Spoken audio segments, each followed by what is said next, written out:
उपासना के मार्ग में उपासक को ऐसी दृढ़ भावना बनानी है कि चाहे हमारे शरीर को भयानक पीड़ा मिले, अपमान मिले, तिरस्कार मिले, चाहे हमारा मन हमारे खिलाफ हो जाए, भोगों में आकर्षित कर दे, या विश्व हमारी निंदा करने लगे, मुझे किंचन मात्र भी कोई भय नहीं, अपने मार्ग में अटल रहूंगा। ये शपथ पूर्वक मार्ग चलना चाहिए। प्रारंभ में ही ये शपथ खा लेनी चाहिए, अब मैं प्रभु के मार्ग को नहीं छोड़ सकता, चाहे जितनी पीड़ा दी जाए या प्रलोभन दिया जाए। हर सुख का प्रलोभन माया देगी, प्रभु को नहीं छोड़ना है। जो उपासक सुख का लक्ष्य करके इस मार्ग में चलता है वो भ्रष्ट हो जाता है। वासनाएं साधना से दब जाती है, मिटती हैं भगवत साक्षात्कार या ब्रह्म बोध से।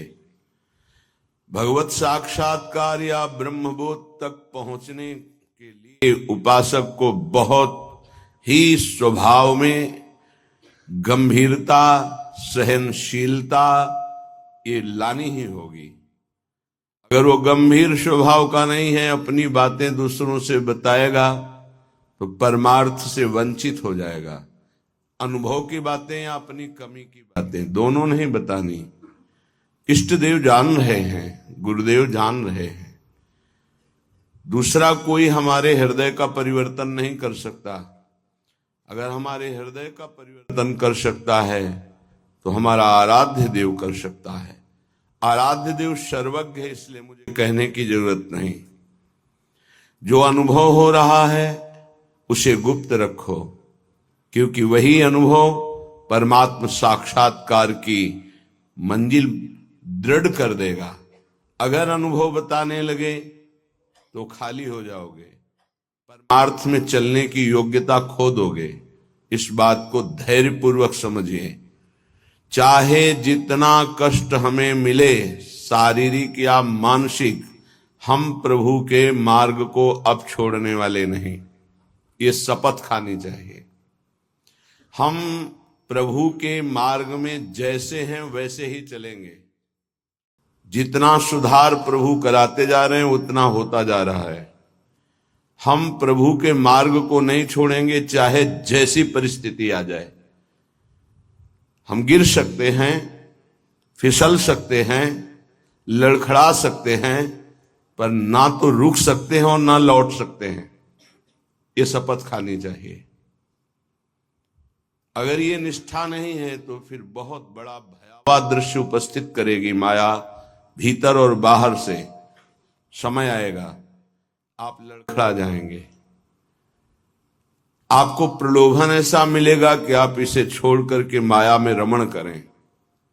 प्रलोभन में बहुत मिठास नजर आती, पर होता बहुत जहर है।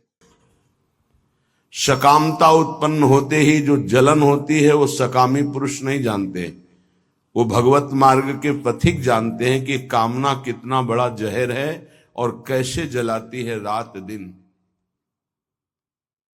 इसलिए उपासक को निष्कामता पर ही अपनी स्थिति स्थापित करनी चाहिए।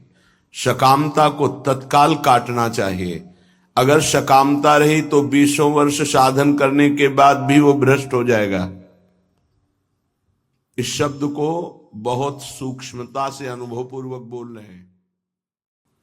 छोटी सी दबी हुई वासना 20 वर्ष साधन करने के बाद भी वो अपना प्रबल रूप धारण कर लेगी और साधक को गिरा देगी।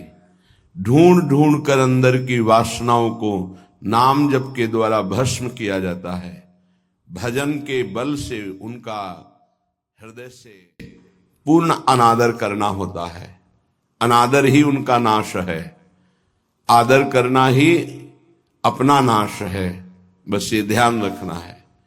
सकामता ही हमारा पतन है, निष्कामता ही हमारी स्थिति है।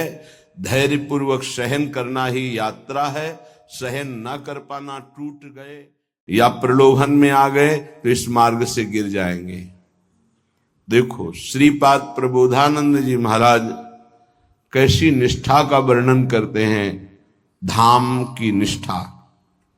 कह रहे हैं कि छिद्देत खडशः इदम यदि में शरीरम घोरा विततयो यदि वा पतंती हाहंत न तथापि भूयात् वृंदावनादितर तुच्छ पदे पिपासा। बहुत उच्च कोटि की वृंदावन की निष्ठा है श्रीपाद प्रबोधानंद जी की। बलिहारी है इन महापुरुषों की कि इन्हीं के वचनों की जूठन पाकर अपने हृदय में कुछ निष्ठा आती है।